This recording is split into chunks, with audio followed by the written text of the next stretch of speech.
Hello, welcome to TransByDef. My name is Morgan Fay, and this week's topic is transitioning and aging. So I think a person's perspective on this is going to have a lot to do with what age they actually transition at. If someone's younger and transitions early in life, then aging is not really going to be much of a concern for them at that time. It might become so down the road, but it's not going to be the same as for someone who transitions later. People who transition later than I do are probably going to be right in the middle of worrying about aging issues, where I have it more of something I have to worry about more in the future. Luckily, when I transitioned, my hairline was still good and everything, so I don't have any kind of dysphoria issues coming from my age when I did transition. In fact, by transitioning, I actually almost recaptured some of my youth. I definitely look a lot younger now than I did before I transitioned. So it's almost kind of reset the clock for me a bit, and it's taken off any kind of maybe concern I might have had in the future about aging as a woman. And those concerns for me, I don't think are any different than it's going to be for any natal female, because it's not a transitioning issue for me. Obviously, the world sucks in its viewpoint that men can age and become more distinguished while women just tend to get old.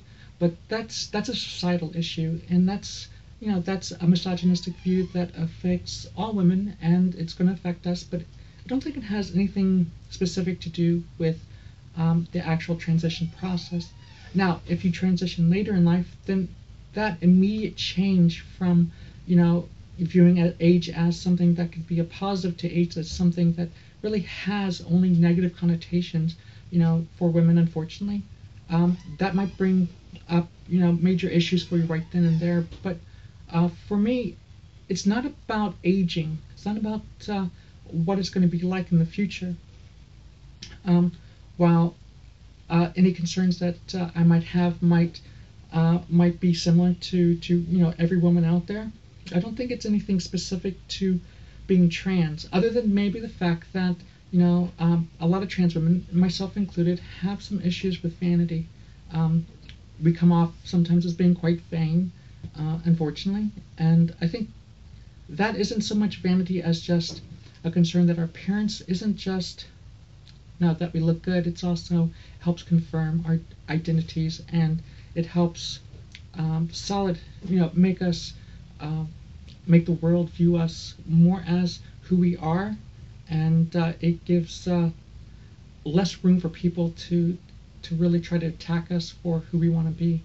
So, what comes off as vanity a lot of times, I think is just insecurity, and I don't think that it's going to be any different for us dealing with aging issues than it would be for any woman. The exception being is that if you've got some aging issues, hairline in particular, because you transition later, then this is going to be a concern. And unfortunately, it's something I can imagine, but it's not something that I have to deal with. So it's very hard for me to offer a perspective on that. Other than like everything else when it comes to transitioning, you do what you have to do to be yourself, and don't let anything hold you back. But where the aging issues really do come into play for me is that I already have aged, that I've lost over 3 decades of my life, and that's actually how I view it. Is that I'm well into my 30s, and I've only lived about a year and a half of my life, and that can actually that's my biggest regret, and it brings about resentment, and I try to keep that away from my emotions, away from my thoughts, and I haven't been able to quash it yet. It's still there in the back of my mind, and I know that if I allow those feelings of regret and resentment to swallow me up and to dominate my existence now, I'm not only going to have squandered the last 3+ decades, but I'm going to squander what's left. So I have to look forward to what's to come and let go of what's behind. And it's a lot easier said than done. I'm still working on it.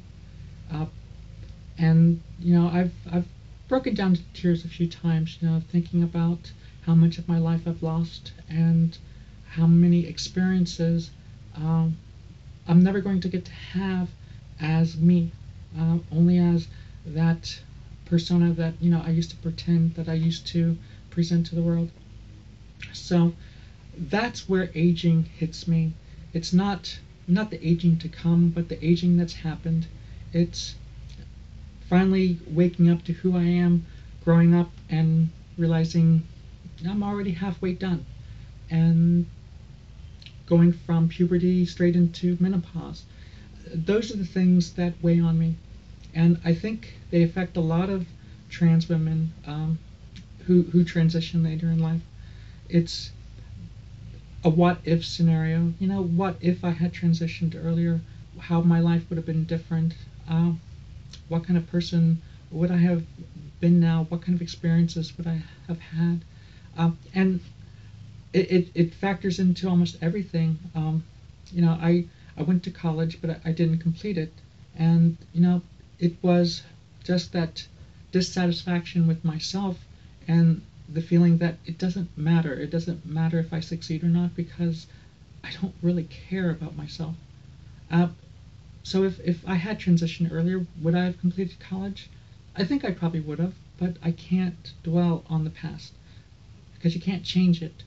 And I'm still trying to allow myself to emotionally absorb that, and to move on and to move past it, and to move to the future. And that future is a lot brighter than it ever has been for me. So the thought of moving into the future, the thought of living my life as who I am now, as who I've always been, and coming along with that, aging and everything else that comes along with it, doesn't scare me.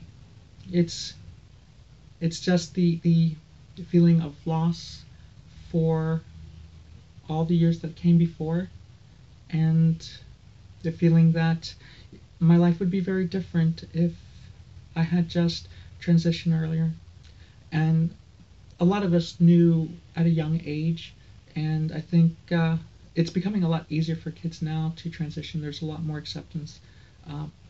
You read another story every day about parents that are supporting a transgender child, and this is very heartwarming. And in some way, you can get kind of a vicarious feel of relief over your past and over your experience and how much you lost by knowing that it's at least not going to be that way for future generations of trans children to come.